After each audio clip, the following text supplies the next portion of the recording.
हरे कृष्णा। आप सभी का बहुत स्वागत है आज के हमारे अध्याय अध्याय 14। आज के सत्र में अध्याय 14 में गुणात्रय विभाग योग, प्रकृति के तीन गुण। बहुत सुंदर अध्याय है। यहाँ भगवान हमें भगवत गीता में एक विशेष ज्ञान देंगे। हालांकि भगवान का तो जो ज्ञान है वो तो पूरी भगवत गीता में चल ही रहा है। अब तो एक ज्ञान का सेक्शन चल रहा है, तो यहाँ तो ज्ञान का जो एक्सट्रीम लेवल है वो हमें पता चल रहा है। हर चीज को भक्ति से कैसे जोड़ना है, कोई भी ज्ञान की जो प्रक्रिया है वो भक्ति पर कैसे जाएगी, यहाँ भगवान हमें समझाते हैं। तो गुण हम लोगों को कैसे प्रभावित करते हैं, जीव को कैसे प्रभावित करते हैं, जीवन गुणों में कैसे बनता है, जीवन गुणों के साथ रहता हुआ कैसा बिहेवियर करता है, उसके लक्षण कैसे होते हैं, वो किस प्रकार से उन गुणों से निकल सकता है। अगर वो उन्हीं गुणों में रह जाता है और उन गुणों में चलता हुआ मर जाता है तो उसकी गति क्या होगी, उनसे निकल कर भगवान को कैसे प्राप्त किया जाएगा, ये सारी जो डिटेल्स हैं वो हमें इस अध्याय में मिलेंगी। गुणात्रय विभाग योग, प्रकृति के तीन गुण। होता यह है कि जब जीव जन्म लेता है इस पृथ्वी पर, तो जन्म लेने के तुरंत बाद से ही क्या होता है कि हम किसी न किसी गुण के बंधन में बंध जाते हैं। गुण हमें अपनी तरफ आकर्षित करते हैं और सारे गुणों में खींचतान चलती रहती है, और हम अपने स्वभाव के हिसाब से किसी भी एक गुण में आ जाते हैं प्रायोरिटी वाइज। अदरवाइज हम अलग अलग गुणों में विचरण करते रहते हैं। ऐसा नहीं है कि हम केवल एक ही गुण में होते हैं। कभी कभी ऐसा होता है कि हम तीनों गुणों में अलग अलग समय पर अलग अलग विचरित होते रहते हैं। तो ये क्या है, ये हमें कैसे बांधते हैं, हम इनसे कैसे बच सकते हैं, इनका प्रभाव हम पर कैसे होता है, ये सब जानने के लिए इस अध्याय को समझेंगे। गुणात्रय विभाग योग, प्रकृति के तीन गुण। शुरू करते हैं। श्रील प्रभुपाद की जय। हरे कृष्णा। तो ये जो अध्याय है, हरे कृष्णा, एक सेकेंड। हरे कृष्णा। तो अध्याय भगवान के श्रीमुख से शुरू हो रहा है, विशेष हो जाता है। कैसे? परम भूय प्रवक्ष्यामि ज्ञानानाम ज्ञानम उत्तमा, यज्ञ ज्ञात्वा मनुष्य सर्वे पराम सिद्धि मतो गतः। भगवान ने कहा, अब मैं तुमसे समस्त ज्ञानों में सर्वश्रेष्ठ इस परम ज्ञान को पुनः कहूंगा, जिसे जान लेने पर मुनियों ने परम सिद्धि प्राप्त की है। तो भगवान की बताई हुई तो हर बात विशेष है। भगवान हमें भगवत गीता में हर हर प्रकार का अलग अलग प्रकार से ज्ञान देते आ रहे हैं। पर हर ज्ञान में आप ये देखिएगे कि जब जब हम भगवत गीता का अध्ययन करते हैं, जब जब हम डे वन से हमने शुरू करा था, धीरे धीरे धीरे भगवान जो है ना सारे टॉप सीक्रेट रिवील करते जा रहे हैं, कुछ ना कुछ हमें बताते जा रहे हैं। तो हर चीज अलग है, हर बात विशेष है, और उसका लेवल है। भगवान धीरे धीरे धीरे धीरे समझाते हुए हमें ज्ञान योग पर ले आए हैं। अब ज्ञान योग में जो विशेषताएं हैं उनको बता रहे हैं। तो सबसे अब जो लास्ट सेक्शन चल रहा है वो सेक्शन चल रहा है ज्ञान योग का। तो यहाँ हमारे जो जीव है उसको वो अपने आप को कैसे ज्ञान से शुद्ध करके भक्ति में जाए, मुख्य उद्देश्य ये है। और यहाँ उसके बंधन के कारण कौन कौन से हैं इन पर विशेष बल दिया गया है कि इंडिविजुअली हम किस प्रकार से चीजों में बंध जाते हैं, हमें अपने ऊपर क्या काम करना होगा ताकि हम भगवान की भक्ति में आगे बढ़ पाए। 7वें अध्याय से लेकर 12वें अध्याय तक श्री कृष्ण परम सत्य भगवान के विषय में विस्तार से बताते हैं। अब भगवान स्वयं अर्जुन को आगे ज्ञान दे रहे हैं। यदि कोई इस अध्याय को दार्शनिक चिंतन द्वारा भली भांति समझ ले तो भक्ति का ज्ञान हो जाएगा। 13वें अध्याय में यह स्पष्ट बताया जा चुका है कि विनय पूर्वक ज्ञान का विकास करते हुए भवबंधन से छूटा जा सकता है। यह भी बताया गया है कि प्रकृति के तीन गुणों की संगति के फलस्वरूप ही जीव इस भौतिक जगत में बद्ध होता है। तो हमने कल जाना था ना कि ज्ञान क्या क्या है, भगवान ने बताया था, बहुत सारी क्वालिटीज बताई थी कि अगर इन सब के विषय में जानते हो तो ये ज्ञान है, उसके अलावा सब अज्ञान है। अब इस अध्याय में भगवान स्वयं बताते हैं कि प्रकृति के गुण कौन कौन से हैं, वे किस प्रकार से क्रिया करते हैं, किस तरह बांधते हैं, किस प्रकार मोक्ष प्रदान करते हैं। इस अध्याय में जिस ज्ञान का प्रकाश किया गया है उसे अन्य पूर्व अध्यायों में दिए गए ज्ञान से श्रेष्ठ बताया गया है। इस ज्ञान को प्राप्त करके अनेक मुनियों ने सिद्धि प्राप्त की है और वे वैकुंठ लोक के भागी हुए हैं। अब भगवान उसी ज्ञान को अच्छे ढंग से बताने जा रहे हैं। यह ज्ञान अभी तक बताए गए समस्त ज्ञान योग में कहीं अधिक श्रेष्ठ है, और इसे जान लेने पर अनेक लोगों को सिद्धि प्राप्त हुई है। अतः यह आशा की जाती है कि आप जो की जाती है कि जो भी इस अध्याय को समझेगा उसे सिद्धि प्राप्त होगी। तो भगवान मतलब प्रभुपाद जी क्या समझाना चाह रहे हैं कि ज्ञान की बहुत विशेषता है, बहुत महत्व है, और हम हर रोज जो नया जान रहे हैं ना वो पिछले वाले से बहुत श्रेष्ठ है और बहुत विशेष है। सही प्रकार समझते हुए जब हमारी समझ डेवलप होगी तो हमें डेफिनेटली सिद्धि प्राप्त होगी, यानी कि भगवत प्राप्ति हो जाएगी और भगवान को प्राप्त कर लेंगे। अगर हम अपने मन को यहाँ लगाकर रखकर बात को समझने का प्रयास करेंगे तो कृष्ण जरूर मिलेंगे। तो इसी विश्वास के साथ कि हमें कृष्ण मिलेंगे, इस अध्याय में आगे बढ़ेंगे। इस ज्ञान में स्थिर होकर मनुष्य मेरी जैसी दिव्य प्रकृति स्वभाव को प्राप्त कर सकता है। इस प्रकार स्थित हो जाने पर वह न तो सृष्टि के समय उत्पन्न होता है न प्रलय के समय विचलित होता है। तो भगवान की जैसी प्रकृति कैसी? भगवान की प्रकृति है दिव्य, है ना। न भगवान का जन्म होता है न भगवान की मृत्यु होती है। भगवान अनादि है, अनंत है, शाश्वत है ना। भगवान कभी भी कब से हैं, सबसे पुराने हैं, है ना। और कभी भी नहीं जाने वाले, हमेशा रहने वाले हैं। जीव ये जो शरीर है ये आज है, ये कल नहीं रहेगा।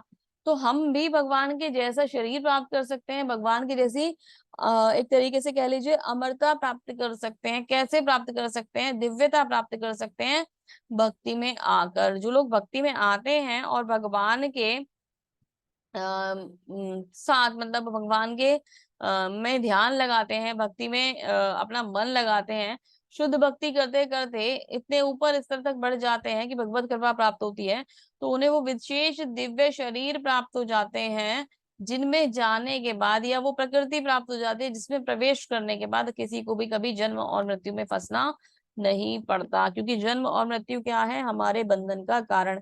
हम हर बार जन्म लेंगे, हर बार मृत्यु होगी, कोई ना कोई कर्म भी करना पड़ेगा, कर्म से बंधन लगेंगे, फिर उन बंधनों को भुगतने के लिए जन्म लेना पड़ेगा, फिर कर्म करेंगे, फिर बंधन लगेंगे, फिर कर्म के लिए जन्म लेंगे, फिर बंधन लगेंगे।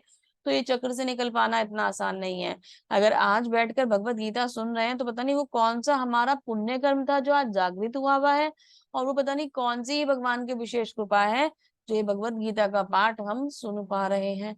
अन्यथा ये जन्म मृत्यु का चक्र पता नहीं कितने करोड़ों वर्षों से हमारे साथ चल रहा है और हम इस बात को अभी तक भी समझ नहीं पाए हैं। अगर ये समय मिला है, मौका मिला है, तो इसे गंवाना नहीं है। भगवान के धाम में प्रवेश करने के लिए अपने इस जन्म को सार्थक बनाना है, भगवान की भक्ति में लगना है, और भगवान के धाम में भगवान के जैसा सुंदर आनंद हम प्राप्त कर सकते हैं, क्योंकि भगवान की शरणागति करेंगे। अब हम भगवान भगवान करते क्यों रहते हैं? हमेशा भगवान ही क्यों, या भगवान के बारे में चर्चा क्यों, या भगवान ही विशेष क्यों है? तो भगवान क्यों विशेष हैं, देखिए जानते हैं। सर्व योनिषु कौन्तेय मूर्तय संभवन्ति या तासाम ब्रह्म मगो निरहम बीज प्रदः पिता। क्योंकि हम सबके कारण कौन है? भगवान है। भगवान क्या कह रहे हैं? हे कुंती पुत्र, तुम समझ लो कि समस्त प्रकार के जीव योनिया इस भौतिक प्रकृति में मेरे द्वारा संभव है, और मैं ही उनका बीज प्रदाता पिता हूँ। तो जिन्होंने हमें जन्म दिया है, जो हमारे इस अस्तित्व के कारण है, उनका तो विशेष नमन करना बनता ही है ना। भगवान हमारे इस अस्तित्व के कारण, हम क्या जानते हैं, हमें जो जन्म मिला है हमारे माता पिता के द्वारा मिला है, लेकिन माता पिता इस भौतिक शरीर के जन्म के निमित्त मात्र हैं, है ना। उन्होंने हमें जन्म दिया है, भगवान जो है उनका अंश हम है ना। उनके द्वारा, माता पिता के द्वारा हम इस जगत में प्रविष्ट हुए हैं, हम इस जगत में आए हैं। लेकिन कारण कौन है? वो सोर्स, वो मेन पॉइंट कौन है जिसकी वजह से हमारा जन्म संभव हुआ है? वो रिसोर्स किसने प्रोवाइड करे जिनकी वजह से हमारा जन्म हुआ है? वो है हमारे बीज प्रदाता पिता श्री भगवान। वो हम सबके पिता हैं, इस सारी सृष्टि के पिता हैं, इस संपूर्ण जगत के पिता हैं, हर जीव के पिता हैं, सबके पिता हैं ना।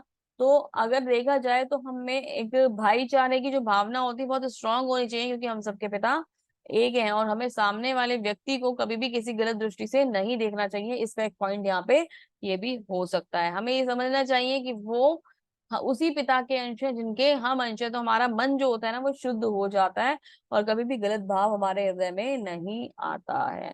बहुत सुंदर है। लोग ये कहते हैं नहीं, हम नहीं मानते कि भगवान हमारे पिता है, हम तो प्रकृति से जन्म हुआ है, हमारा प्रकृति हमारी माता है। लोग ये कहते हैं प्रकृति हमारी माता है, मतलब पिता नहीं मानते ये वाली बात नहीं, लेकिन ये कहते हैं कि प्रकृति हमारी माता है, प्रकृति से हमें चीजें मिलती हैं, प्रकृति हमारी माता है, प्रकृति से हमारा जन्म हुआ है, प्रकृति प्रकृति प्रकृति करते हैं। तो प्रकृति से जन्म संभव हुआ है, बात तो सही है कि प्रकृति ने रिसोर्सेज प्रोवाइड कराए हैं, प्रकृति ने वो एनवायरनमेंट बनाया कि हमारा जन्म हो सके, प्रकृति ने वो मटेरियल्स दिए हमारा जन्म हो सके। लेकिन वो मटेरियल्स प्रकृति को किसने दिए? प्रकृति को मटेरियल किसने दिए? भगवान ने दिए। भगवान प्रकृति को गर्भस्थ करते हैं, तब जो संतति है, तब जो प्रजातियां हैं वो जन्म लेती हैं, वो संभव होती हैं। तो भगवान प्रकृति को एक्शन में लेके आते हैं, भगवान प्रकृति को एक्टिवेट करते हैं, तब इस प्रकृति में क्रियाएं संभव हो पाती हैं। प्रकृति की संरचना अगर आप पढ़ेंगे तो प्रकृति की, जब प्रकृति का निर्माण यानी भौतिक प्रकृति या भौतिक सृष्टि का जब निर्माण होता है तो ये एक्चुअली निर्माण के समय में भी और निर्माण के बाद भी इनएक्टिव स्टेज में होता है। ये होता है इनएक्टिव स्टेज में। हम यहाँ पर प्रकृति का निर्माण हो चुका होता है लेकिन वो एक्टिवेट नहीं होती है। वो तब तक एक्टिवेट नहीं होती है जब तक भगवान अपना विराट स्वरूप लेकर इस प्रकृति में प्रविष्ट नहीं हो जाते हैं और अपनी शक्तियों के द्वारा इसे क्रियान्वित नहीं करते हैं, तब तक प्रकृति इन एक्टिव स्टेज में होती है। तो भगवान का इस प्रकृति से क्या संबंध है, अगर हमें इसे भी समझना हो तो भगवान का जो विराट रूप है वो इस प्रकृति से संबंधित होता है, इसलिए उस रूप को, विराट रूप को भौतिक रूप भी कहा जाता है। तो भगवान का वो स्वरूप इस प्रकृति को एक्टिवेट करता है और उस एक्टिवेशन के कारण ही यहाँ पे संजीव लक्षण दिखाई देते हैं, अन्यथा ये पदार्थ होते हैं, हम सब पदार्थ होते हैं और ऐसे ही सुप्त अवस्था में पड़े रहते हैं। ठीक है, बात तो यहाँ हम गुणों की कर रहे हैं तो गुणों के बारे में जानते हैं और दोबारा गुणों के ऊपर आ जाते हैं। तत्र सत्वम निर्मलम तत्व निर्मलत्वा प्रकाशमान मानायम सुखम संगेन बंधानी ज्ञान संगेन चाणका। हे निष्पाप, सतोगुण अन्य गुणों की अपेक्षा अधिक शुद्ध होने से के कारण प्रकाश प्रदान करने वाला होता है और मनुष्य सारे पाप कर्मों से मुक्त करने वाला होता है। जो लोग इस गुण में स्थित होते हैं वे सुख तथा ज्ञान से बन जाते हैं। तो हम ये मानते हैं कि सतोगुण सबसे शुद्ध है, सबसे अच्छा है, और ये है भी। हमारे पास प्रकृति के 3 गुण होते हैं, कौन कौन से गुण है? सतोगुण, रजोगुण और तमोगुण। तो ऐसा कहा जाता है और माना जाता है और ये सत्य भी है कि प्रकृति सतोगुण सबसे श्रेष्ठ गुण है बाकी तीनों गुणों में, बाकी दोनों गुणों में सतोगुण सबसे श्रेष्ठ है। ये रियलिटी है, लेकिन सतोगुण भी बंधन प्रोवाइड कराता है जो हम अभी तक नहीं जानते थे। सतोगुण किस प्रकार का बंधन प्रोवाइड कराता है? सतोगुण हमें ज्ञान से बांध देता है, प्रकाश से बांध देता है।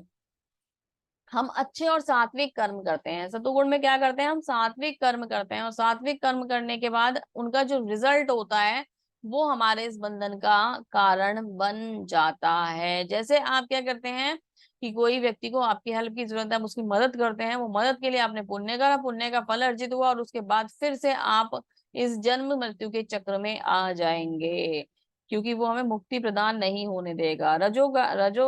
रागात्मकम विद्धि तृष्णा संग समुद्भवम तत्तानि बंधाति कौन्तेय कर्म संगेन देहिनम। हे कुंती पुत्र, रजोगुण की उत्पत्ति असीम आकांक्षाओं तथा तृष्णाओं से होती है और इसी के कारण से यह देहधारी जीव से काम कर्मों में बंध जाता है। तो जो रजोगुण वाला व्यक्ति होती है, सतोगुण वाला व्यक्ति कैसे बनता है? ज्ञान से बनता है, अच्छे कर्मों से बनता है। रजोगुण वाला जो व्यक्ति होता है वो कैसे बनता है? वो कर्म के बंधन से बन जाता है। वो जीव, उसके रजोगुणी व्यक्ति के अंदर बहुत इच्छाएं होती हैं, वो उसकी इच्छाएं कभी खत्म ही नहीं होती। वो थोड़ा और थोड़ा और थोड़ा और थोड़ा और के चक्कर में उसकी वो भाग दौड़ निरंतर जिंदगी में करता रहता है। अभी और चाहिए, अभी और चाहिए, अभी और चाहिए के चक्कर में वो अपनी लाइफ हमेशा भागते भागते व्यतीत कर देता है, जिसका रिजल्ट ये होता है कि उसकी इच्छाएं, उसकी अभिलाषाएं नहीं खत्म होती और वो किसमें आता है? सकाम कर्मियों के बीच में पुनः जन्म लेता है। आकांक्षाएं, तृष्णाएं, वो मरता भी जब है ना तो उसके मन में कोई ना कोई इच्छा रहती है। जैसे कि उसके पास एक घर है, नहीं ये घर थोड़ा छोटा है, थोड़ा और होना चाहिए, गाड़ी थोड़ी कंफर्टेबल नहीं है, थोड़ी और होनी चाहिए, पैसा अभी थोड़ा कम है, अभी और थोड़ा सा बैंक बैलेंस होना चाहिए। वो ये करते करते करते करते अपने जीवन को समाप्त कर लेता है। इच्छाएं खत्म ही नहीं होती। मृत्यु का जब समय निकट आ जाता है तो मेरे बच्चे अभी सेटल नहीं थे, अगर ढंग से हो जाते तो और संतुष्टि हो जाती, अभी मैंने देखा ही क्या है, पोते की शादी देख लेता तो और अच्छा लगता। ये सब करते करते हम उन्हीं बंधनों में बंधे चले जाते हैं और फिर कर्मियों के बीच में जन्म लेते हैं। तमस्तव ज्ञानम विद्धि मोहनम सर्वदेहिनाम प्रमादालस्य निद्रा अभिस्थानी बंधान्ति भारता। हे भरतपुत्र, तुम जान लो कि अज्ञान से उत्पन्न तमोगुण समस्त देहधारी जीवों का मोह उत्पन्न करता है। इस गुण के प्रतिफल पागलपन, प्रमाद, आलस्य और नींद है, बद जीव को मानते हैं। तो जो तमोगुणी व्यक्ति होता है वो पागलपन में होता है, प्रमाद में होता है, आलस्य में होता है और वो इससे बंध जाता है।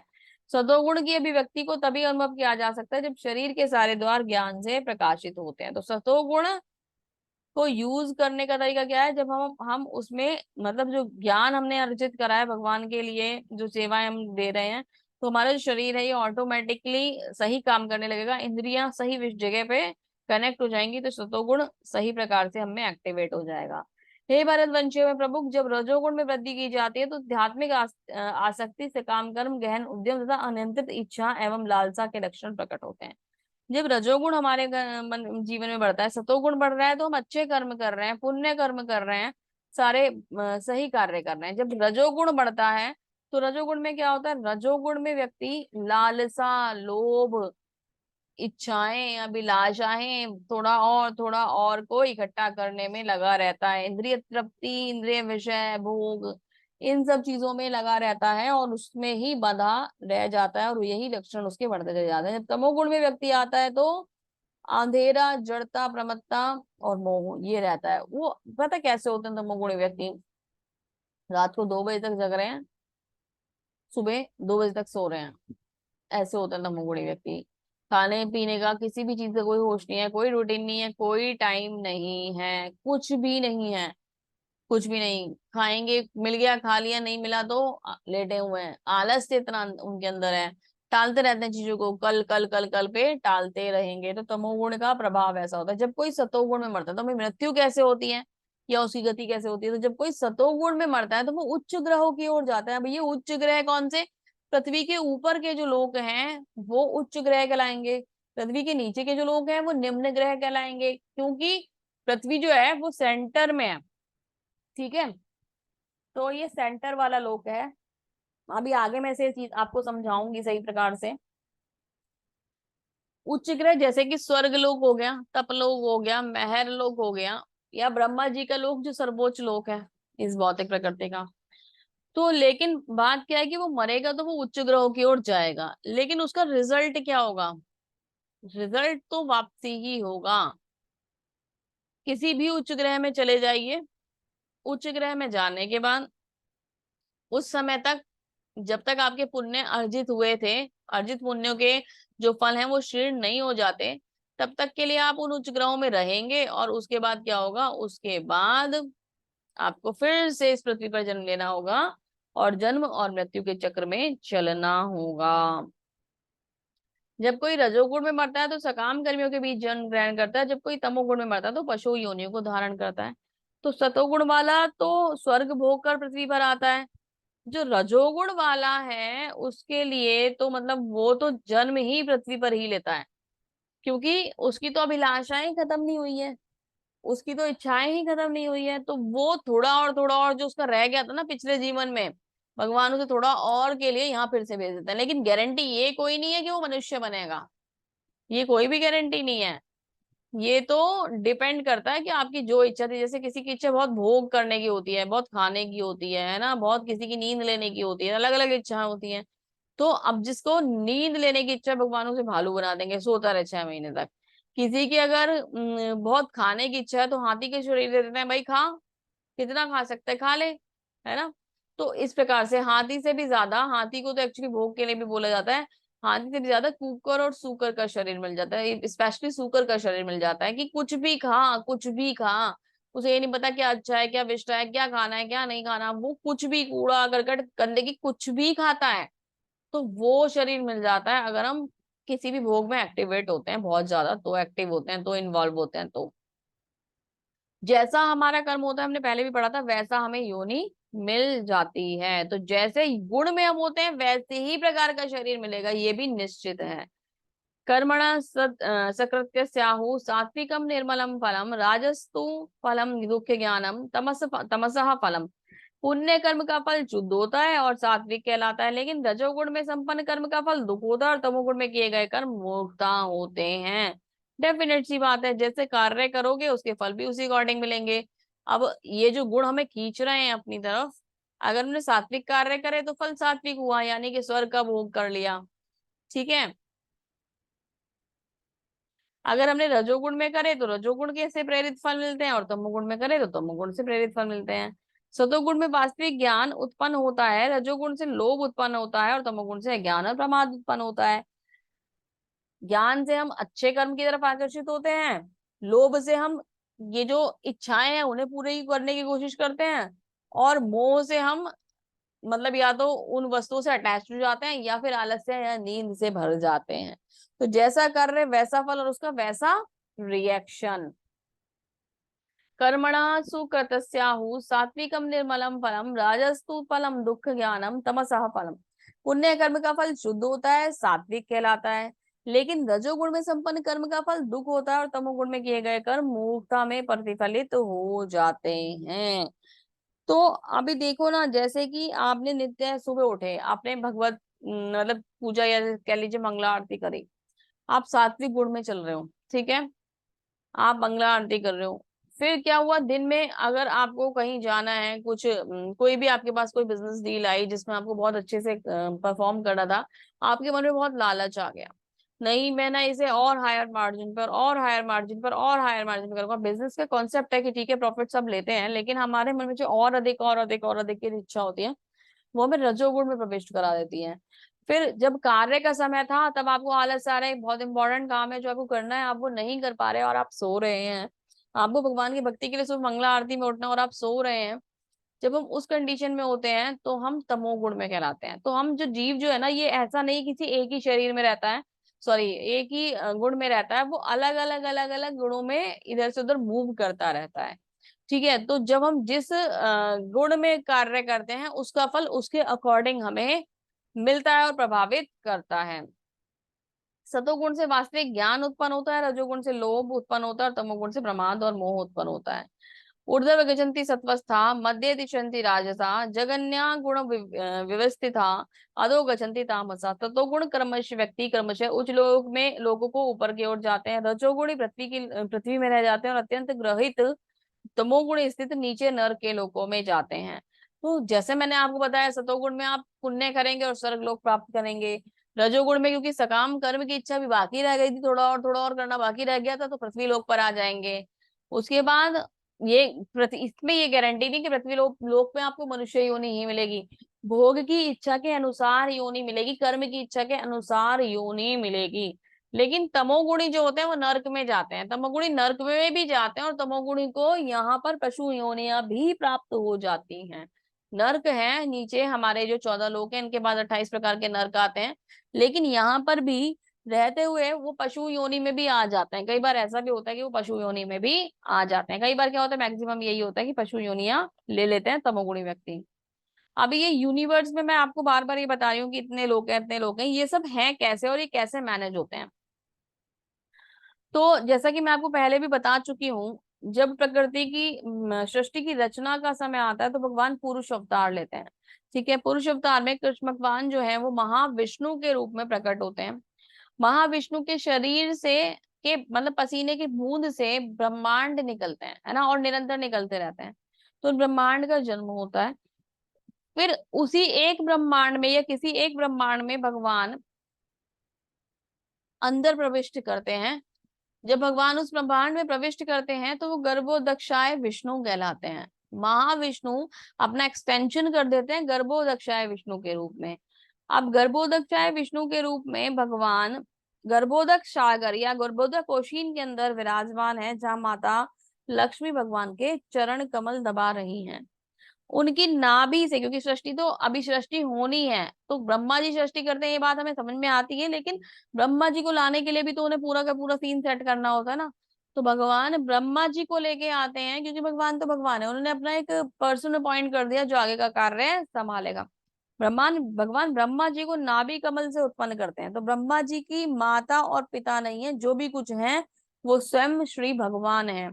वो माता और पिता के द्वारा जन्मे नहीं है, वो भगवान के द्वारा जन्म प्राप्त किए हुए हैं। तो अगर लोग ऐसा कहते हैं कि जन्म के लिए माता और पिता दोनों की आवश्यकता पड़ती है, तो भगवान को नहीं पड़ती। ये एक बहुत बड़ा डिफरेंस है। भगवान जब चाहे जिसे चाहे तभी उत्पन्न कर सकते हैं। तो भगवान की इंद्रियां अलग हैं, भगवान इन सब चीजों से, ये भौतिक लोक से बहुत ऊपर हैं। हम गलत फहमी में मानते हैं ना कि दो भुजी रूप में भगवान मनुष्य रूप में यहाँ पृथ्वी पर आए थे, मनुष्य की तरह थे। मूर्खता है, टोटल मूर्खता। वो भगवान ब्रह्मा जी को उत्पन्न करते हैं और ब्रह्मा जी आगे की सृष्टि करते हैं। तो होता यह है कि नाभि कमल से ब्रह्मा जी आते हैं, नाभि कमल पर ब्रह्मा जी का जन्म होता है। मैं बहुत बार बता चुकी, ब्रह्मा जी को एक आवाज सुनाई पड़ती है, तप तप, ब्रह्मा जी तपस्या करते हैं। 1000 वर्ष तपस्या करने के बाद ब्रह्मा जी को भगवान दर्शन देते हैं और दर्शन देने के बाद ब्रह्मा जी को उनका जो टारगेट है वो बता देते हैं कि आपको आगे की सृष्टि करनी है। तो ब्रह्मा जी उस सृष्टि को बनाते हैं। भगवान के आदेश से, भगवान के दिए हुए मटेरियल से, भगवान के दिए हुए ज्ञान से ब्रह्मा जी वो सृष्टि करते हैं। तो मुख्य सृष्टिकर्ता कौन होते हैं? भगवान होते हैं, गर्भोदक विष्णु होते हैं। उसके बाद सेकेंडरी सृष्टिकर्ता जो है वो कौन है? ब्रह्मा जी हैं। ठीक है। अब ब्रह्मा जी से और भगवान की नाभि तक के बीच में 14 लोक आते हैं। इन 14 लोकों में जो हमारा 7वां लोक है वो पृथ्वी कहलाता है। जो पृथ्वी है वो 7वां लोक है। इसके ऊपर कौन कौन से लोक हैं? सत्यलोक, तपलोक, जन्म लोक, महर लोक, है ना, स्वर्ग लोक और भूवर लोक। फिर उसके नीचे भूलोक, भूलोक यानी कि पृथ्वी। फिर है अतल, वितल, सुतल, तलातल, महातल, रसातल, पाताल। ये अलग अलग निम्न लोक हैं। अब इन पाताल से नीचे 28 प्रकार के नर्क होते हैं। तो भूलोक में हम बैठे हुए हैं, 6 ऊपर 7 नीचे। ठीक है। ऐसे 14 लोग हो गए। जब हम कोई भी, जिस गुण में हम स्थित होंगे और जब हम कोई अच्छा कार्य करेंगे तो हम अपने हायर लोक्स में जाएंगे, ब्रह्म लोक तक मैक्सिमम। जब हम कोई खराब कार्य करेंगे तो निम्न लोकों में चले जाएंगे, अतल, वितल, सुतल, या फिर तलातल, पाताल, या फिर हम नर्क भोग करेंगे। जो 28 प्रकार के नर्क हैं उनका वर्णन भागवतम में आता है। ठीक है। अभी जैसे इसमें जो डिफरेंट डिफरेंट लोग हैं, भूवर लोग हैं, वो किनके लोग हैं? हमसे ऊपर, पृथ्वी के ठीक ऊपर किनका लोग है? पृथ्वी के ठीक ऊपर भूतों का लोग है ना, या प्रेत आत्माओं का लोग है। अब आप कहेंगे कि हमसे सुपीरियर कैसे हैं वो? उनके पास तो शरीर भी नहीं है, हमारे पास कम से कम शरीर तो है, तो वो सुपीरियर है और हायर कैसे हो गए?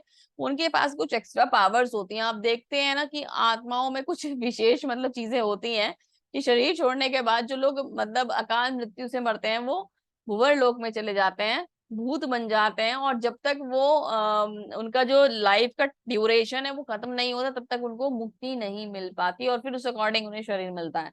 तो वो भूत लोक में वास करते हैं। तो क्योंकि वो हमसे ज्यादा पावर्स रखते हैं, इसलिए वो जो भूत लोक है, भूवर लोक है, वो हमारे लोक से ऊपर है। फिर उनके लोक के ऊपर है स्वर्ग लोक, देवताओं का राज्य। फिर जन्म लोक, जिसमें 7 स्टेज है, जिसमें सप्तऋषि जो है उनका लोक कहलाता है। फिर उसके ऊपर तपलोक है जिसमें और अन्य महर्षि रहते हैं, और उसके ऊपर सत्यलोक है जहाँ पे ब्रह्मा जी रहते हैं, इसे ब्रह्मलोक भी कहा जाता है। ठीक है। इन सारे लोकों को मेंटेन करने वाला कौन है? भगवान ने बना दिए, ब्रह्मा जी ने जीवों की रचना कर दी। पर ये जो इन इन लोकों में जाने के लिए हमें एक्टिव कौन करता है? इन लोकों में जाने के लिए 3 गुण हमें बांधते हैं। ये 3 गुणों को कंट्रोल कौन कर रहा है? इन 3 गुणों को माया देवी कंट्रोल करनी है। वो माया देवी जो हमारे भौतिक जगत की दुर्गा देवी है, जगदम्बा है।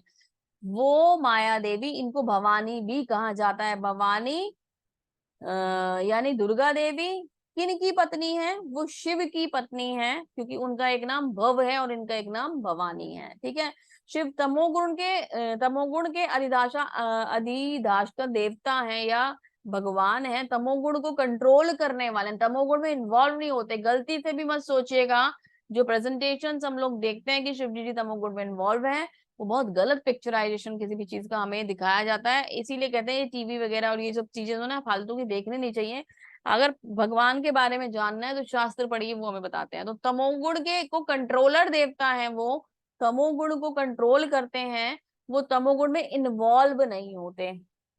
क्योंकि भागवतम में एक जगह एक बात आती है, मैंने पढ़ा था, कैंटो 2 की ही बात है या शायद कैंटो 4 की बात है, कैंटो 4 की बात है, जहां हमने ये पढ़ा था कि माता पार्वती जो है या दुर्गा देवी जो है वो अपने पति का, यानी कि जो शिव जी हैं उनका उनकी थाली में भोजन खाती हैं। ठीक है। या उनका उनका बचा हुआ भोजन खाती हैं, कुछ इस तरीके का कॉन्सेप्ट था वो। और माता पार्वती बहुत ही शुद्ध शाकाहारी भोजन करती हैं। तो मतलब पति का बचा हुआ भोजन खाती हैं, इन द सेंस कि जो उनके पति हैं वो किसी भी तामसिक कैटेगरी का भोजन नहीं करते, वो शुद्ध सात्विक भोजन करते हैं। और वो शुद्ध सत्व गण का अनुसरण क्या कहते हैं, कौन करता है? वो शुद्ध सत्व का को प्राप्त कौन करता है? वही शुद्ध भोजन को प्राप्त कौन करता है? माता पार्वती करती हैं। ये कॉन्सेप्ट तब आया था जब वैवाहिक जीवन या गृहस्थ जीवन को कैसे मेंटेन करना चाहिए उसके लिए कोई कॉन्सेप्ट आया था, मुझे एग्जैक्टली ध्यान नहीं आ रहा है। तो वहां पे बताया गया था। तो तमोगुण की प्रधानता को, तमोगुण को कंट्रोल करने वाले भगवान को, शिव भगवान को बहुत गलत प्रेजेंट किया गया है, वो ऐसे नहीं है बिल्कुल भी। तो जगदम्बा, माँ जगदम्बा जो है वो यहाँ पर इस जो लोगों का बंधन है उसे कंट्रोल करती हैं और हमें अलग अलग गुणों में बांध देती हैं, क्योंकि उनका कार्य ही ये है। ठीक है, हमें उनसे कौन बचा सकता है? उनसे बचाने के लिए वो खुद भी हमें बचा सकती हैं, अगर हम उनसे रेगुलर प्रार्थना करें कि हे माँ भवानी, आप हमें इन तीनों गुणों से मुक्त कर दीजिए। अच्छा तरीका है, सबसे अच्छा तरीका क्या है? भगवान से प्रार्थना करी जाए, भगवान की भक्ति करी जाए, उन गुणों से मुक्त होने की भी इच्छा ना करी जाए, सिर्फ भगवान की भक्ति करी जाए। ऑटोमेटिकली आप चेंज देखेंगे और आप अपने अंदर होते हुए परिवर्तनों से एहसास कर लेंगे कि अब मैं अलग तरीके के मोड में सेट होता जा रहा हूँ। जैसे हम भगवान की भक्ति में पहले आते हैं तो कभी 2 माला जप भी हमसे नहीं हो पाता, 1 माला जप भी हमसे नहीं हो पाता। आप निरंतर वो प्रयास करते रहते हैं, करते रहते हैं, करते रहते हैं, करते करते करते करते आप जब 6 महीने में, साल भर में खुद को क्या देखते हैं कि जो व्यक्ति 1 माला जप करने में इतना आलस्य दिखाता था, इतना उसको एक तरीके से इरिटेशन होती थी, यार मतलब माता जी ने कह तो दिया है पर ये मेरे से होता नहीं है, बहुत टफ है, कभी 1 माला होती है, कभी छूट जाती है, नींद ज्यादा आती है, क्लास अटेंड नहीं हो पाती, रिकॉर्डिंग्स पे क्लास चल रही है, अभी कैसे करूं, है ना? तो वो ही व्यक्ति जब कंटिन्यूटी में, निरंतरता में बना रहता है और 1 साल के अंदर अपने अंदर क्या परिवर्तन देखता है कि वो ही व्यक्ति शुद्ध सत्व में इतना ज्यादा स्थित हो जाता है कि मंगला आरती करता है। ये अपने आप में बहुत ही बड़ा उदाहरण है कि हम अपने आप को अ, अपना प्योरिफिकेशन होते हुए देख रहे हैं, हम अपने आप को चेंज होते हुए देख रहे हैं कि हम अपने गुणों में किस में थे, किस जगह पे थे और कहाँ हम पहुंच गए। भगवान की भक्ति का ही प्रभाव होता है जो हमें उन गुणों से हटाकर, जो हमारे लिए जरूरी नहीं है, शुद्ध सत्व की तरफ बढ़ाने के लिए सतोगुण में स्थित कर देते हैं। फिर हमें गुरु का सानिध्य मिलता है, गुरु का आश्रय मिलता है, गुरु के चरण मिलते हैं और उनके द्वारा हम भगवान की भक्ति में बढ़ते हुए भगवत धाम में प्रवेश कर जाते हैं। तो ये चक्र जो है ये बहुत अच्छा है, अगर सही तरीके से समझा जाए तो इस चक्र से भी निकला जा सकता है। देवी देवताओं का अपना विशेष महत्व है। अगर हम ये कोई भी ये कहता है कि नहीं अब हम, मैं तो कृष्ण भक्त बन गया हूं तो मैं इस देवी देवता की को मतलब गलत बोल सकता हूँ, ये बोलने का अधिकार है, बहुत ही पाप कर रहे हैं आप, बहुत ही बड़ा दोष आपको लगने वाला है। देवी देवता बहुत ही ज्यादा सम्मान्य है, पूजनीय भी है, अगर आप पूजा करते हैं तो कोई दिक्कत वाली बात नहीं है, लेकिन सर्वोपरि पूजा किसकी होती है? भगवान श्री कृष्ण की होती है। तो अगर आप मतलब वो बहुत हायर लेवल पे हैं, वो बहुत शुद्ध बड़े भक्त हैं भगवान के, बहुत बड़े वैष्णव हैं, हमें उनका अनादर बिल्कुल भी नहीं करना है। इवन हमें अगर उनकी पूजा भी करनी है तो उनसे क्या मांगना है कि आप हमें भगवान की भक्ति दीजिए। अपने आप को, मन को कंट्रोल करने का सबसे सुंदर तरीका बताती हूँ। मन में इच्छाएं आती हैं और मन भटकता रहता है, फिर हम गुणों में बनते रहते हैं। हमें क्या करना है? हमें मन को कंट्रोल करने के लिए क्या करना है? भगवान से कुछ नहीं मांगना, किसी देवी देवता से कुछ नहीं मांगना, सिर्फ ये कहना आप मुझे भगवान की भक्ति दीजिए, आप मुझे भगवान की भक्ति दीजिए, मुझे इससे ज्यादा इससे कम कुछ नहीं चाहिए, मुझे सिर्फ भगवान की भक्ति चाहिए। जब हम भगवान की भक्ति मांगते हैं ना, आपकी समस्याएं खुद समाप्त हो जाती हैं, आपके पास जो चीजों की जरूरत है वो ऑटोमेटिकली कंप्लीट हो जाती है। और भगवान के भक्ति का आनंद जो है ना वो तो अलग ही है, उसका तो टेस्ट ही अलग है, तो बहुत सुंदर हो जाता है। तो ये है वो मतलब इसका यूनिवर्स का जो हम चक्र देखते हैं। अभी इसमें मैंने आपको दो तो बता दिया कि महाविष्णु से गर्भोदक्षाय विष्णु का एक्सटेंशन हुआ, गर्भोदक्षाय विष्णु ने ये सारी सृष्टि करी, ब्रह्मा जी को बनाया, ब्रह्मा जी ने सारी सृष्टि करी। अभी एक और एक्सटेंशन होता है भगवान का, क्षीरोदक्षाय विष्णु के रूप में, जो हमारे हृदय में परमात्मा के रूप में स्थित है। तो वो हमारे हृदय में, जब वो हमारे हृदय में परमात्मा के रूप में आते हैं तब हम एक्टिव होते हैं और इस सृष्टि में पार्ट लेते हैं, अपना रोल प्ले करते हैं। जब कोई अच्छी तरह से जान लेता है कि समस्त कार्यों में प्रकृति के 3 गुणों के अतिरिक्त अन्य कोई करता नहीं है, जब वह परमेश्वर को जान लेता है तो इन तीनों गुणों से परे, जो इन तीनों गुणों से परे हैं, वे मेरे दिव्य स्वभाव को प्राप्त होते हैं। तो भगवान ये कह रहे हैं, जिसने इस बात को समझ लिया कि तीनों गुण बंधन का कारण है और मैं इन बंधनों से परे हूं, मैं इन गुणों से ऊपर हूं, जो ये बात समझ जाता है वो भगवान को प्राप्त कर पाता है। जब देहधारी भौतिक जीव जब देहधारी जीव भौतिक शरीर से संबंध इन तीनों गुणों को लांघने में समर्थ होता है तो वह जन्म तथा मृत्यु, बुढ़ापा या अन्य कष्टों से मुक्त हो जाता है और इसी जीवन अमृत का भोग कर सकता है। अर्जुन ने पूछा, है भगवान, जो इन तीनों गुणों से परे हैं वह किन लक्षणों के द्वारा जाना जाता है? उसका आचरण कैसा होना चाहिए, उसकी प्रकृति और किस प्रकार गुणों को लांघ सकता है? तो अर्जुन के मन में भी एक प्रश्न आ गया कि भाई गुणों के बारे में तो बहुत चर्चा हो गई है, पर इससे निकला कैसे जाएगा, ये भी तो सोल्यूशन मिले। तो भगवान कहते हैं, हे पांडुपुत्र, जो प्रकाश आसक्ति तथा मोह से उपस्थित होने पर न तो उससे घृणा करता है, न लुप्त हो जाने पर उसकी इच्छा करता है, जो भौतिक गुणों में इन समस्त प्रक्रियाओं में निश्चल तथा अविचल रहता है, यह जानकर कि केवल गुण क्रियाशील है, उदासीन और दिव्य बना रहता है, जो अपने आप में स्थित है, सुख तथा दुख को एक समान मानता है, जो मिट्टी के ढेले तथा पत्थर एवं स्वर्ण के टुकड़े को समान दृष्टि से देखता है, जो अनुकूल तथा प्रतिकूल के लिए समान बना रहता है, जो धीरे धीरे प्रशंसा और बुराई, मान तथा अपमान से समान भाव में रहता है, जो शत्रु तथा मित्र के साथ समान व्यवहार करता है, जो सारे भौतिक कार्यों का परित्याग कर दिया है, और ऐसे व्यक्ति प्रकृति के गुणों से अतीत कहा जाता है, उसे गुणातीत कहते हैं। एक वर्ड आता है गुणातीत। गुणातीत वो होता है जिसके ऊपर प्रकृति के तीनों गुणों का कोई भी बंधन नहीं लगता, क्योंकि उसने अपने आप को उस लेवल पे एलिवेट कर लिया है, उस हायर स्टेज पे पहुंचा दिया है कि जहाँ पे वो इन तीनों गुणों के बंधन से मुक्त हो चुका है। उसका की पॉइंट है संभाव होना, भगवान की भक्ति करना और संभाव होना।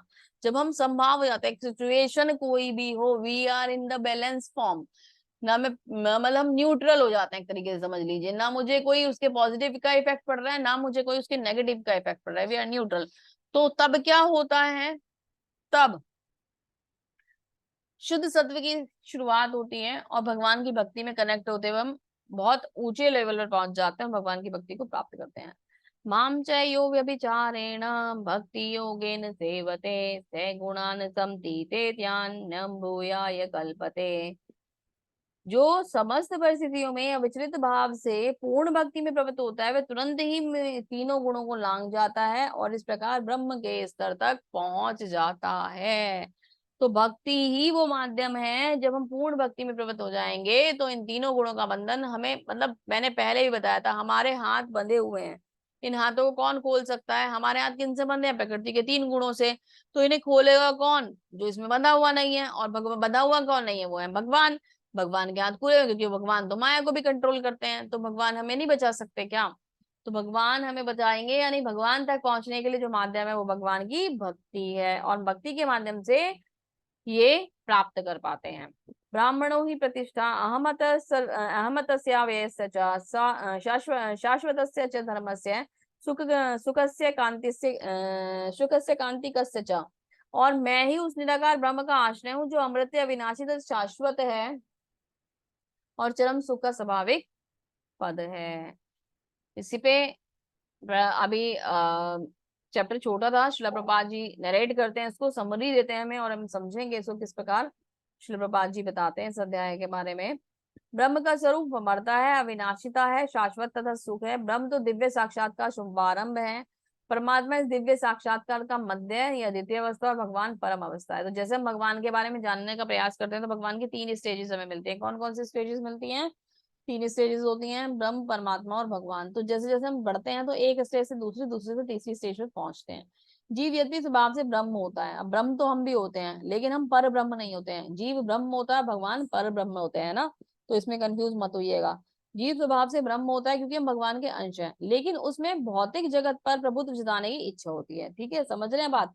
हमारी इच्छा, हम भगवान के अंश तो हैं, हम ब्रह्म तो हैं, हमारे अंदर वो स्वभाव, वो हमारे अंदर दिव्य स्वभाव है। हम एक तरीके से ये समझ लीजिए, भगवान की दिव्यता है ना, उसका दिव्य ही अंश है हम।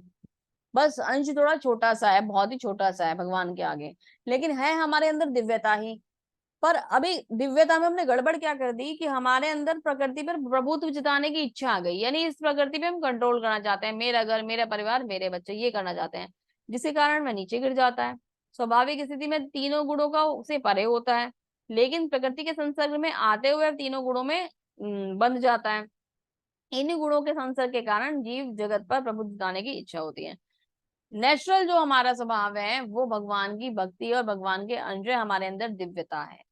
क्योंकि वहां पे हमने क्या देखा कि हमारे जो भगवान है वो आनंद प्राप्त कर रहे हैं, तो हमें लगा कि हम तो दिव्य हैं, जब हम दिव्य हैं तो हम भी तो आनंद प्राप्त कर सकते हैं।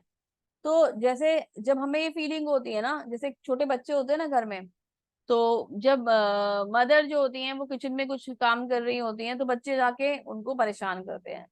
ठीक है, तो कभी कुछ का चाहिए होता है ना, कभी कुछ चाहिए होता है, कभी कुछ चाहिए होता है, कभी कोई सामान छेड़ते हैं, कभी कोई सामान छेड़ते हैं, कुछ डिस्टर्बेंस करते रहते हैं।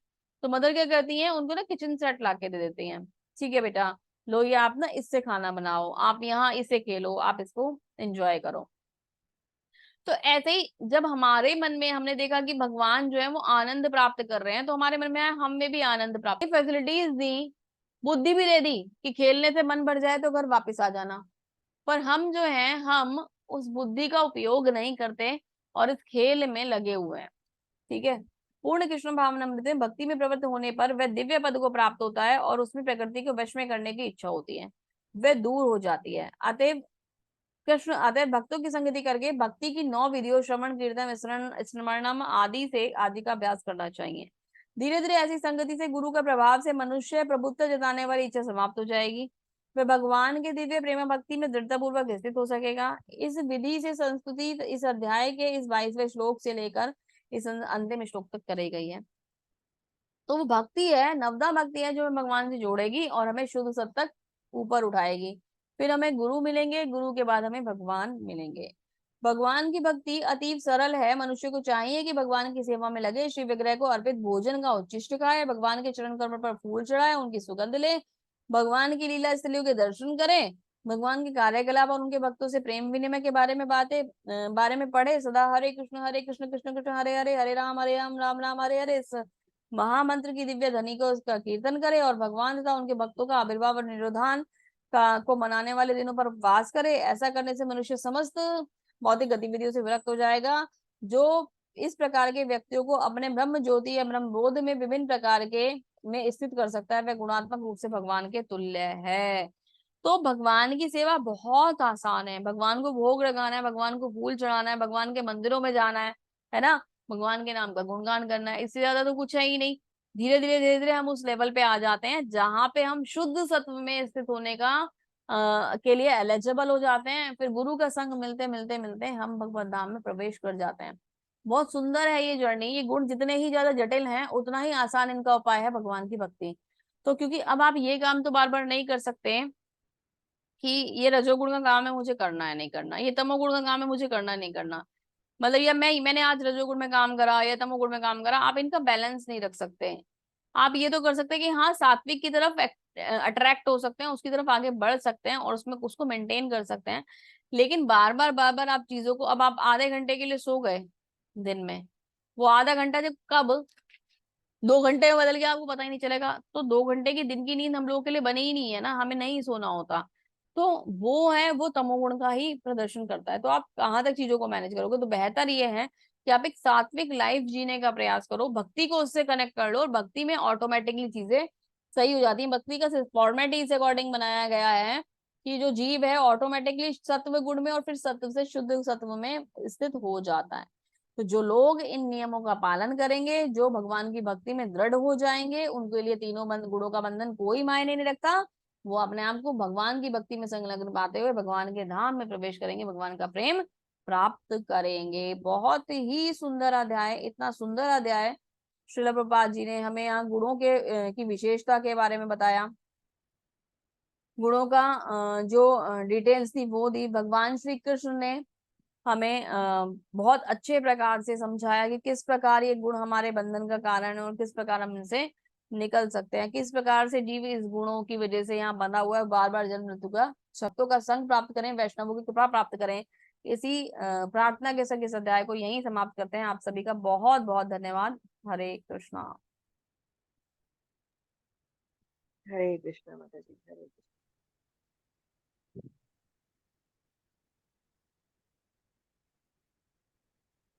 जिनके भी प्रश्न है कृपया प्रश्न पूछे। हरे कृष्णा।